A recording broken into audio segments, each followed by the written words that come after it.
가진 것이라곤 오직 서로를 향한 진심뿐인 이들에게 세상은 때로 가장 가혹한 시험을 던지곤 합니다.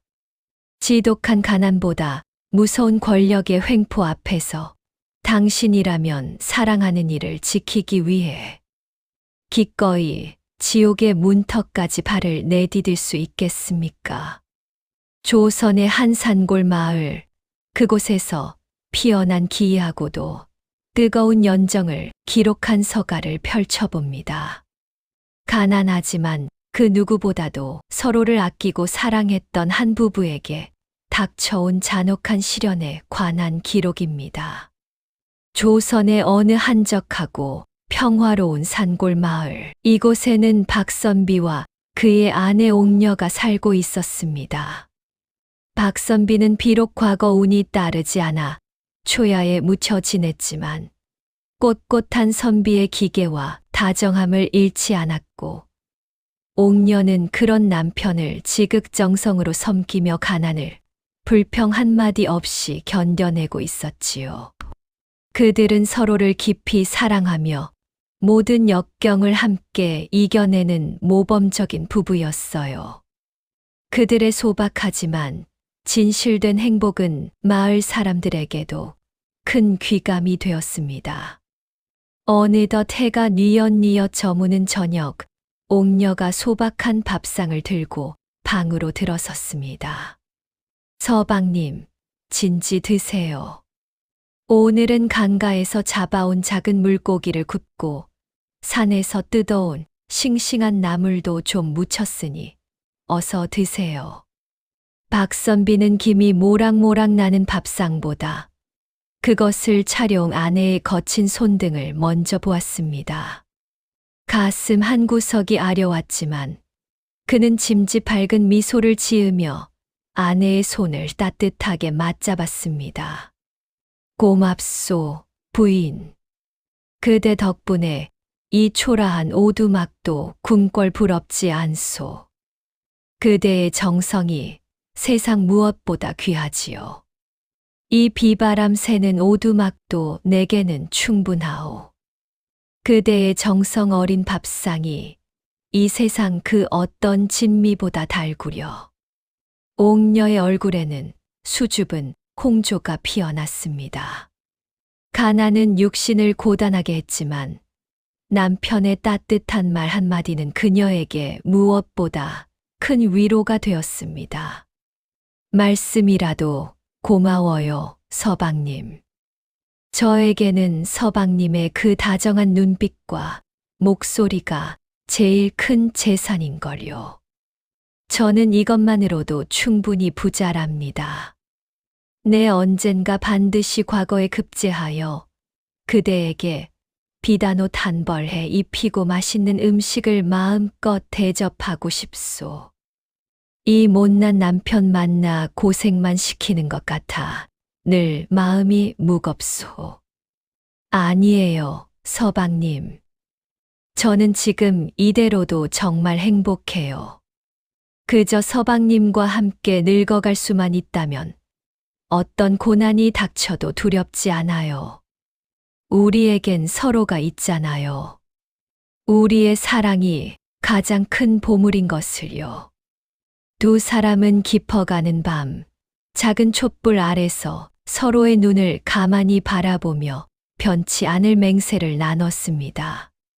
그들의 소박한 웃음소리가 문틈 사이로 흘러나와 어두운 밤하늘을 수놓았고 무심한 별들조차 그들의 지극한 사랑을 축복하듯 반짝였습니다. 하지만 달빛조차 닿지 않는 어둠 속에서 이들의 행복을 파괴하려는 검은 눈동자가 번들거리고 있었습니다.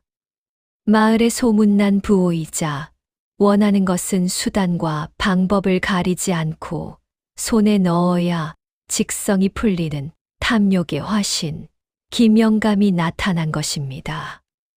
그는 우연히 길을 지나다 옥녀의 단아한 자태를 본 후 그녀를 향한 뒤틀린 집착에 사로잡히고 말았습니다.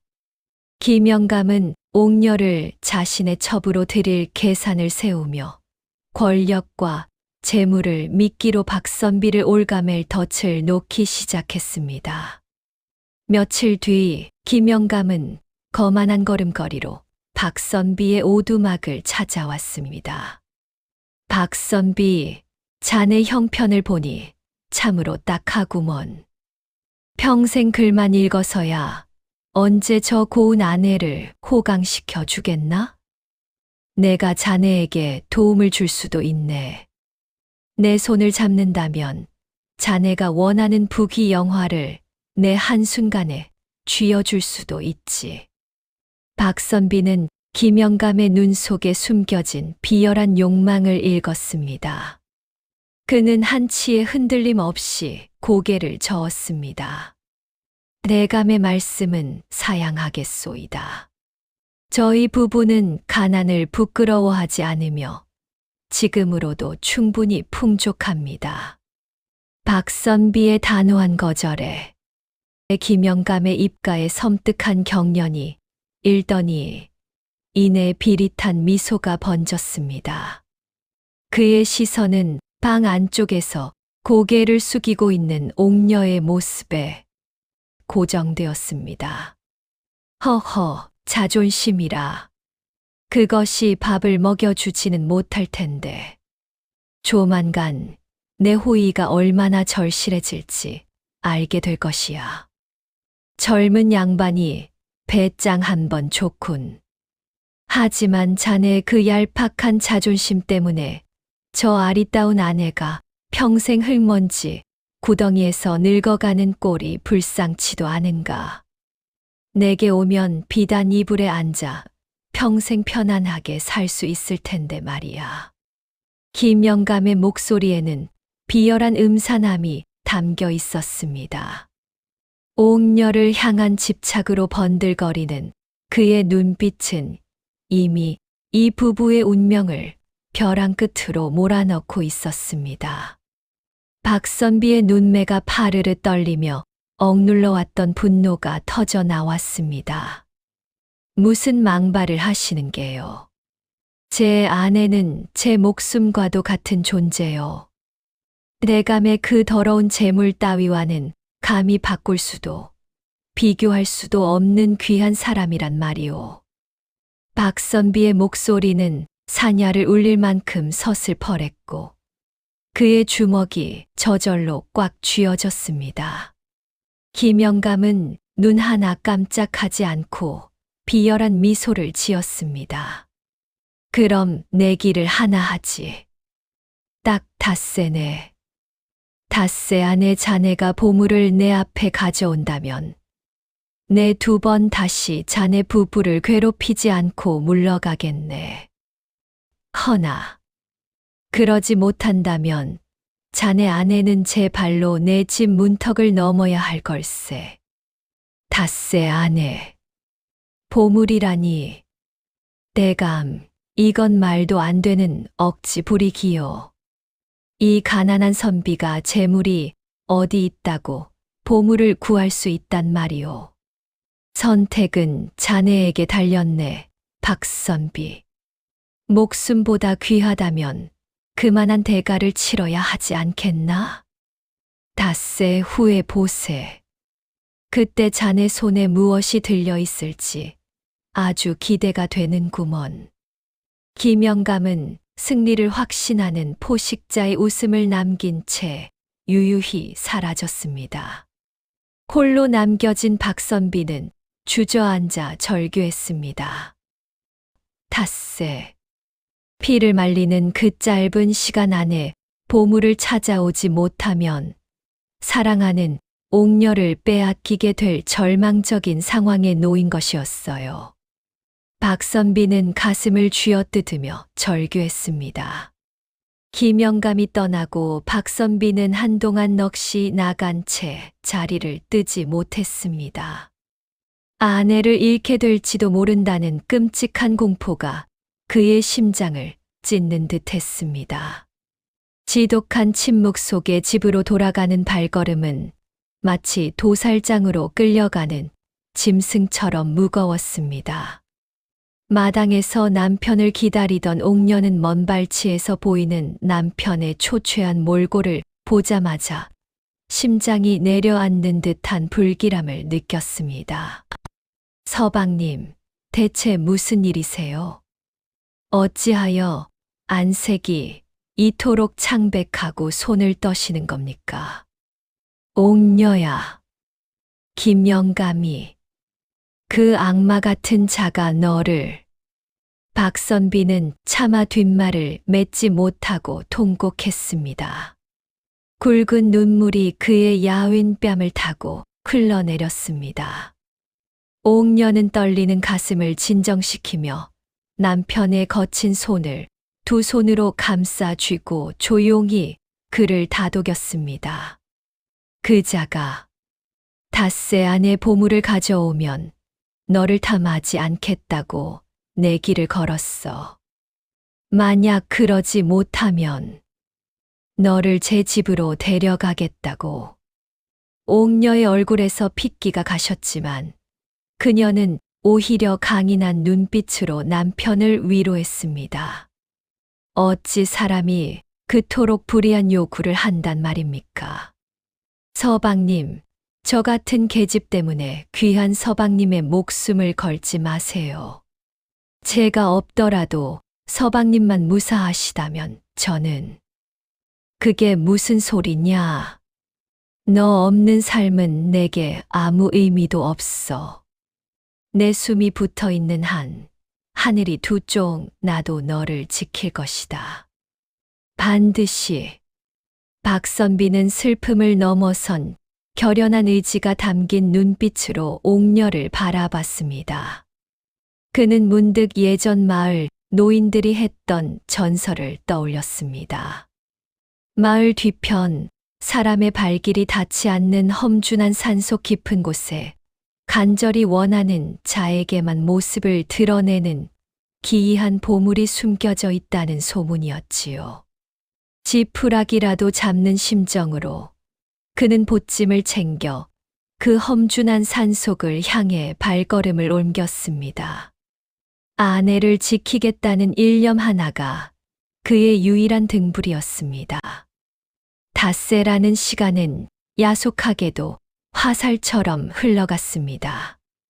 김영감을 만족시킬 보물을 찾는다는 것은 맨손으로 밤하늘의 별을 따는 것만큼이나 아득하고 불가능한 일이었지요. 하지만 그는 멈출 수 없었습니다. 그가 멈추는 순간 옥녀의 삶도 멈추게 될 것임을 누구보다 잘 알았기 때문입니다.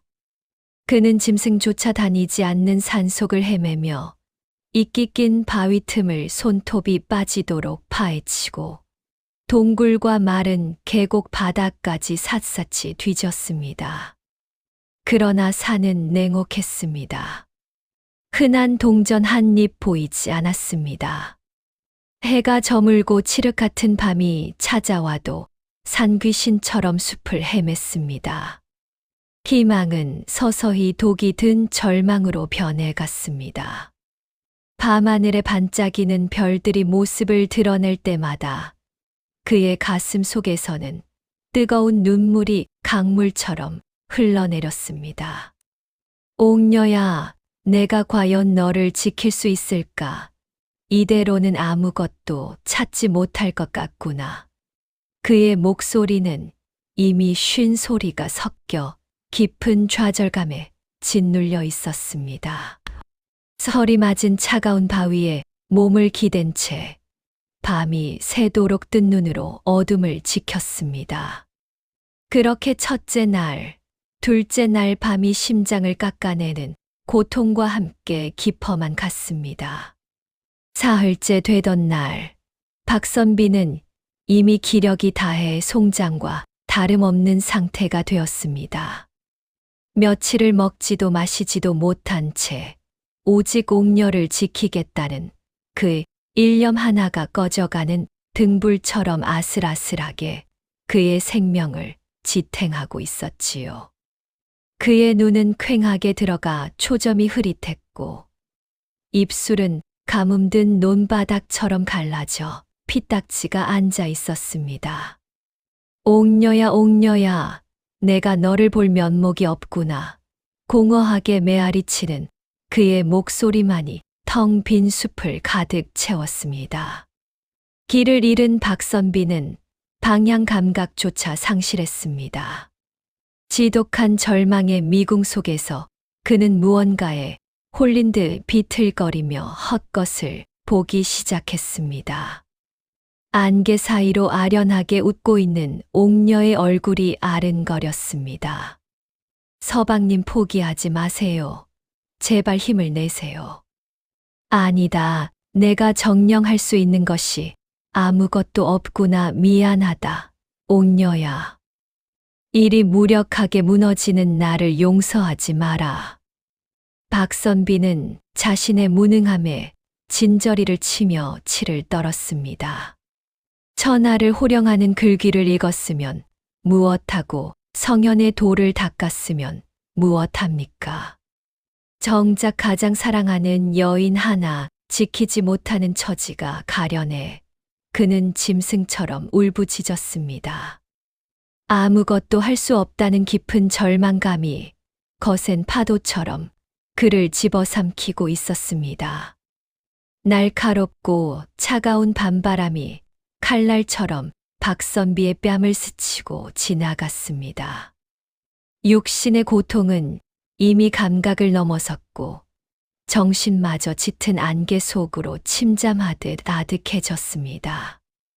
결국 지탱할 힘을 잃은 그의 다리가 꺾였고 뱀처럼 뒤엉킨 나무 뿌리에 걸려 맥없이 넘어졌습니다. 쿵! 무거운 소리와 함께 그의 마른 몸이 거친 흙바닥에 처박혔습니다. 살이 찢기고 뼈가 울리는 고통보다 이제 더는 움직일 수 없다는 절망감이 산맥처럼 그를 짓눌렀습니다. 마지막 남은 영혼의 힘을 쥐어짜 간신히 고개를 들었습니다. 옥녀야. 시야는 서서히 흙빛으로 물들었고 의식의 끈이 다 끊어지려는 찰나 박선비의 몸은 차가운 땅 위로 완전히 고꾸라졌습니다. 흙 묻은 손은 끝내 옥녀에게 닿지 못한 채 힘없이 떨어졌습니다. 과연 박선비는 이대로 험한 산속의 고혼이 되고 마는 것일까요? 박선비가 죽음 같은 실신에 빠져든 순간 정적을 깨는 기묘한 웃음소리가 울려 퍼졌습니다. 히히히. 낄낄. 참으로 기구한 팔자로다. 스르륵. 나뭇잎 스친 소리와 함께 푸른빛 섬광이 번뜩였습니다. 기괴한 안개 속에서 뿔 달린 도깨비가 나타나 쓰러진 박선비의 모습을 얄궂게 킬킬거리며 내려다보았습니다. 도깨비는 투박한 방망이 끝으로 박선비의 머리맡을 툭툭 건드려 보았습니다. 박선비는 흐릿한 의식 속에서도 오직 한 사람, 옥녀의 단아한 얼굴만을 떠올리고 있었습니다. 옥녀야, 지켜주지 못해 미안하구나. 오호. 미안하다니 무엇이 그리 미안한고? 필시 인간 놈들이 늘 그렇듯 욕심에 눈이 멀어 보물을 쫓다 이 지경이 된 것이 아니더냐? 욕심요? 저는 오직 아내를 지키려 했을 뿐이에요. 내 목숨보다 귀한 아내를. 박선비의 목소리는 끊어질 듯 미약했으나 그 안에 담긴 진심은 바위처럼 묵직하고 단단했습니다. 도깨비의 심술궂은 눈길이 잠시 멈췄습니다. 몸을 낮춰 박선비의 얼굴을 자세히 들여다보았습니다. 피골이 상접한 얼굴이었지만 반쯤 감긴 눈 속에는 무엇과도 바꾸지 못할 우직한 진심이 서려 있었습니다. 아내라 지키려 했다고? 그래, 고작 계집 하나 지키려다 이 험한 산바닥에서 개죽음을 자처했단 말이냐? 그것이 내 놈이 말하는 그 가당차는 순정이더냐? 내 저에게 옥녀는 제 목숨이며 세상의 전부예요. 그녀를 잃고 살 바엔 차라리 이 자리에서 귀신이 되는 게 낫습니다. 제발 제게 그녀를 지킬 희망을 주세요. 감긴 눈꺼풀 사이로 뜨거운 눈물 한 줄기가 흘러내렸습니다. 그 지극한 진심은 숲속의 서늘한 기운마저 순식간에 녹여버리는 듯 했습니다. 장난기로 가득했던 도깨비의 얼굴에서 비웃음이 사라졌습니다. 생전 처음 보는 진귀한 물건을 보듯 묘한 표정으로 박선비를 응시하기 시작했습니다. 인간들이란 말이지, 아침 안개처럼 쉬이 변하는 간사한 존재들이야. 욕심에 눈이 멀어가니라도 빼줄 듯 굴다가도 해가 뜨면 언제 그랬냐는 듯 등 돌리는 게 내 놈들 아니더냐? 내 놈의 그 사랑이라는 것도 결국 죽음 앞에서는 한낱 휴지 조각처럼 가벼운 것 아니냐?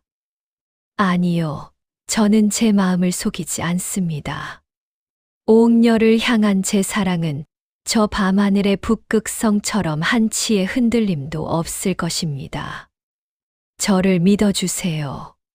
젖은 눈동자를 들여다보던 도깨비의 가슴 한구석에 잔잔한 감동의 물결이 일기 시작했습니다. 그곳에는 탐욕도 비겁함도 없었습니다. 오직 아내를 지키지 못했다는 회한과 절절한 연정만이 맑은 샘물처럼 고여 있었습니다. 재미있구나, 선비여. 내 마음은 흙탕물 속에서도 더러움에 물들지 않고 피어난 연꽃처럼 순수하구나. 좋다. 내가 너를 시험해 보겠다. 인간의 진심이라는 것이 어디까지 버틸 수 있는지 내 눈으로 확인해야겠다. 도깨비의 손이 푸른 빛을 바라며 박선비의 몸에 닿았습니다. 기적이 일어났습니다. 납덩이처럼 무거웠던 사지에 뜨거운 열기가 돌기 시작했고 끊어질 듯했던 숨통이 트이며 새로운 생기가 전신을 휘감았습니다. 이건 몸에 힘이 납니다. 도깨비님, 죽어가는 목숨을 살려주시니 정말로 감사합니다. 고마워하기는 아직 일러. 나는 아직 내 놈을 완벽히 믿은 것이 아니니까 말이야. 도깨비는 허리춤에서 해진 주머니를 풀더니 작은 맷돌 하나를 박선비 앞에 툭 던졌습니다. 그 틈새에서는 은은한 황금빛 기운이 안개처럼 피어오르고 있었습니다. 이것은 황금 맷돌이다. 밤마다 내가 원하는 만큼의 황금을 쉼 없이 쏟아낼 것이야. 하지만 명심해라. 이 물건에는 엄중한 경고가 따른다. 이 맷돌은 오직 선하고 욕심 없는 자의 손에서만 진정한 힘을 발휘하는 법이다. 황금 맷돌이요? 정말로 이 작은 것이 황금을 만들어낸단 말씀입니까? 꿈만 같습니다. 제게 이런 귀한 보물을 주시다니요. 박선비는 떨리는 손으로 맷돌을 어루만졌습니다. 도깨비의 목소리는 서리발처럼 차가워졌습니다. 꿈이 아니지. 하지만 명심해라. 이 물건에는 엄중한 경고가 따른다. 이 맷돌은 오직 선하고 욕심 없는 자의 손에서만 진정한 힘을 발휘하는 법. 만약 내 마음 속에 탐욕이 싹트거나 누군가를 해하려는 악한 마음을 품는다면 이 맷돌은 황금이 아니라 저주가 되어 너와 내 아내까지 통째로 집어삼킬 것이다. 도깨비의 안광이 번뜩였습니다. 인간의 욕심은 밑 빠진 독과 같아서 그 끝이 없는 법이지. 자, 이 보물이 내게 축복이 될지 무덤이 될지는 오직 내 놈의 마음에 달렸다. 박선비는 맷돌을 받아들며 그 경고를 뼈에 새겼습니다. 네, 맹세코 욕심부리지 않겠습니다. 오직 옥녀를 지키는 데에만 사용할 것입니다. 저의 진심을 부디 믿어주십시오. 좋아. 그 결연한 눈빛을 믿어보지. 이제 어서 내 아내에게 돌아가거라. 모래시계의 마지막 모래알이 떨어지기 직전이다. 서둘러야 할 것이야. 도깨비는 산안개처럼 사라졌습니다. 박선비는 황금 맷돌을 소중히 품고 산 아래를 향해 미친 듯이 달리기 시작했습니다. 며칠 전까지만 해도 고통스럽던 험준한 산길은 이제 아무런 장애물이 되지 않았습니다. 옥녀를 다시 만날 수 있다는 희망 하나가 그의 발에 날개를 달아주었지요. 멀리 마을의 불빛이 보이자 박선비는 전력을 다해 질주했습니다.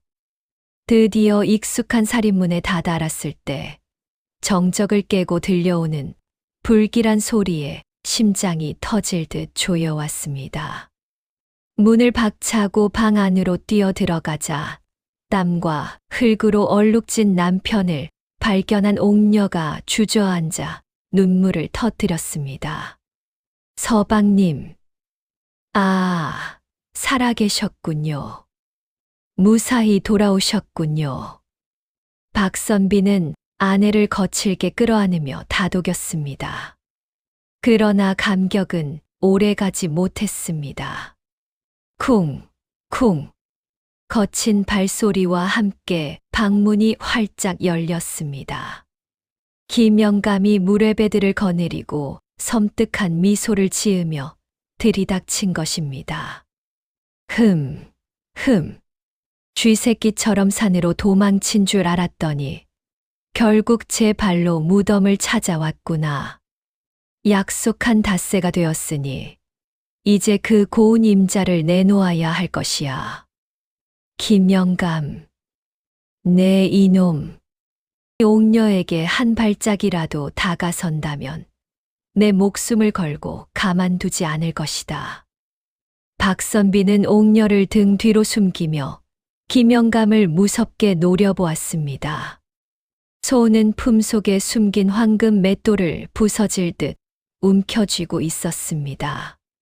김영감은 가소롭다는 듯 무례배들에게 명령했습니다. 저 비루한 놈을 끌어내고 저 부인을 당장 가마에 태우거라. 그 순간 박선비가 황금 맷돌을 꺼내 높이 치켜들었습니다. 맷돌 틈 사이로 찬란한 금빛 기운이 소용돌이치며 뿜어져 나왔고 그 기이한 광경에 그들은 주춤 물러섰습니다.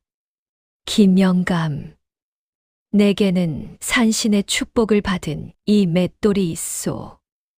이것은 오직 순수한 진심을 가진 자가 원할 때만 황금을 내어주는 신비한 물건이요.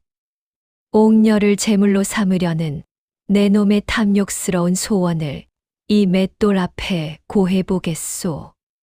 과연 이 맷돌이 내 놈에게 황금을 내줄지 저주를 내뱉을지 확인해 보시겠소. 박선비의 말에 김영감의 눈에는 이미 끝없는 탐욕만이 가득 차올랐습니다. 그는 굴줄인 짐승처럼 달려들어 박선비의 손에서 맷돌을 거칠게 낚아챘습니다. 보물이 있었단 말이냐? 내 손으로 직접 돌려 보물을 뽑아내야겠다. 어서 내놓으란 말이다. 김영감은 맷돌의 손잡이를 부서져라 움켜쥐고 광기에 찬 몸짓으로 돌리기 시작했습니다. 황금을 내놓아라. 내 창고를 가득 채울 황금을 쏟아내란 말이다. 어서. 더 많이. 하지만 맷돌에서 들려온 소리는 마치 땅속 괴물이 신음하는 듯한 기분 나쁜 소리였습니다. 투드득 콰르르. 황금 대신 쏟아져 나온 것은 시커멓게 썩어 문드러진 나뭇잎과 역겨운 진흙더미였습니다. 순식간에 마당까지 번진 지독한 악취는 김영감의 썩은 속내를 형상화한 듯했습니다. 이게 무슨 일이냐? 왜 황금이 아니라 이런 쓰레기가 나오는 것이냐? 경악에 찬 김영감은 맷돌을 바닥에 내팽개쳤습니다. 하지만 이미 늦었습니다. 그의 화려한 비단옷은 썩은 오물로 뒤덮였고 마을 사람들 앞에서 그의 탐욕스러운 정체는 적나라하게 폭로되었습니다. 오물 더미에 처박힌 추한 패배자의 형상일 뿐이었습니다. 세상에 저 고약한 냄새나는 신보 고약한 김영감 좀 보게. 김영감의 마음속이 딱 저 오물 덩어리였던 게지. 비난의 함성이 파도처럼 김영감을 덮쳤습니다. 탐욕은 화를 부르고 진실된 마음만이 보물을 부를 수 있다는 도깨비의 경고가 박선비의 고요한 미소 위로 찬란하게 빛나고 있었습니다. 인과응보의 대가를 치르게 된 김영감은 관가에 끌려가 가산을 몰수당했고 결국 마을에서 영원히 추방되었습니다. 그 후 박선비와 옥녀 부부는 다시 찾은 황금 맷돌 덕분에 더 이상의 가난을 걱정하지 않아도 되었습니다. 하지만 그들은 재물에 눈이 멀지 않았습니다. 도깨비의 엄중한 경고를 가슴 깊이 간직한 채 맷돌을 돌려 얻은 재물을 자신들만을 위해 쓰지 않았습니다. 부부는 가난한 이웃들의 눈물을 닦아주고 마을의 어려운 곳곳에 손길을 내밀었습니다. 다리를 보수하고 굶주린 아이들에게 식량을 나누어 주며 따뜻한 속옷을 선물했습니다. 마을에는 다시금 웃음꽃이 피어났고 부부의 오두막은 나눔의 향기가 흐르는 마을의 심장이 되었습니다. 서방님, 재물이 산처럼 쌓였다 한들 재물에 눈이 멀어 우리의 본심이 변질되어서는 안 될 것이에요. 단칸방에서 나무를 무쳐 먹던 그 시절의 순수한 마음을 결코 잊지 말아야 해요. 물론이요, 부인. 이 모든 영화는 우리의 소박한 진심을 어여삐 여겨주신 도깨비님의 은혜이요. 은혜를 아는 자는 겸손을 잃지 않는 법이니 죽는 날까지 낮은 곳을 살피며 살아가십시다. 박선비와 옥녀는 만석군 부럽지 않은 부유함을 누리면서도 서로를 향한 연정과 타인을 향한 자비만큼은 처음 그 자리에 머물렀습니다. 변치 않는 사랑과 선행은 온 고을 사람들의 심금을 울렸고 사람들은 그들을 진정한 선비와 현명한 아내라 칭송했습니다. 부부는 서로의 곁을 지키며 오래오래 행복하게 살았습니다. 그들의 이야기는 세월의 강을 건너 후대에까지 전해지는 귀한 교훈이 되었습니다. 탐욕은 스스로를 파멸로 밀어넣지만 타인을 향한 진실된 마음은 반드시 더 큰 복이 되어 돌아온다는 것을 다시 한번 가슴에 새겨봅니다. 여러분도 박선비 부부처럼 향기로운 마음으로 세상을 살아간다면 분명 당신만의 황금 맷돌이 행복을 쏟아내 줄 것입니다. 이 이야기가 여러분의 마음에 작은 온기가 되었다면 여러분의 생각과 감동을 댓글로 남겨주세요. 여러분의 구독과 좋아요는 보랏빛 서가의 불을 밝히는 큰 힘이 됩니다. 당신의 밤이 보랏빛 꿈처럼 평안하길 바랍니다. 시청해 주셔서 감사합니다. 보랏빛 서가였습니다.